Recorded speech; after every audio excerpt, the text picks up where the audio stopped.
Si tu es à la recherche d'un bon jeu VR, je te conseille vivement de jouer à The Last Clockwinder. Ce jeu est sorti l'été dernier, j'étais complètement passé à côté et j'ai trouvé ça tellement cool que je me devais d'en faire une vidéo.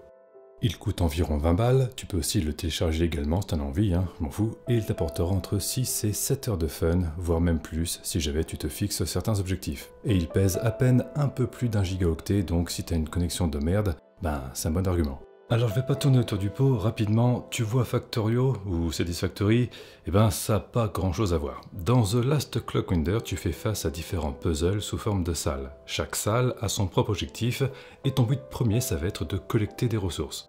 Du style ramasser des fruits pour les mettre dans un collecteur. Jusque là rien de très compliqué, c'est en VR donc c'est assez intuitif, tu tends le bras, tu ramasses le fruit, tu le poses dans le collecteur ou tu le jettes dedans, et c'est réglé. Sauf que, généralement, l'objectif, ça va être de collecter 50 fruits, 100 fruits, 1000 fruits, voire même plus, et forcément, faire ça à la main, c'est chiant.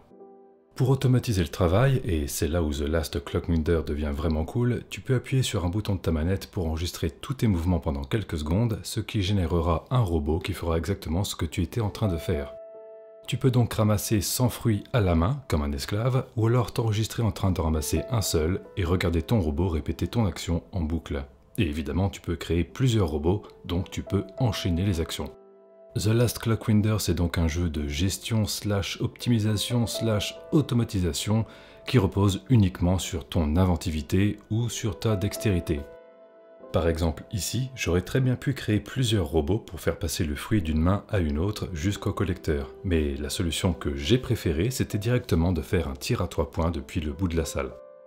Au final, ça ne change rien, il y a une sorte de tableau dans chaque pièce qui te lance le défi de réaliser tel ou tel objectif avec un nombre minimum de clones, mais tant que le résultat est là, c'est suffisant.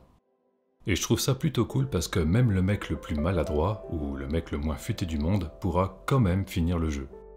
Ceux qui ont l'esprit d'automatisation voudront toujours faire plus vite, plus précis, plus efficace, avec le moins de clones possible, tandis que ceux qui veulent juste accomplir l'objectif pour passer à la suite feront apparaître 50 clones.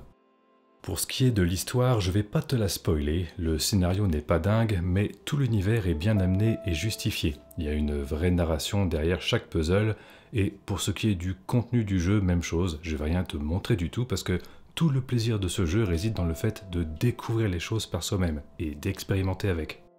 Donc si je te montre comment moi je fais pour utiliser tel ou tel truc, en plus de te priver de la surprise, ça risque de t'influencer, parce que je suis un influenceur, et tu vas peut-être faire comme moi alors que tu aurais découvert tout seul et tu aurais trouvé ta propre technique.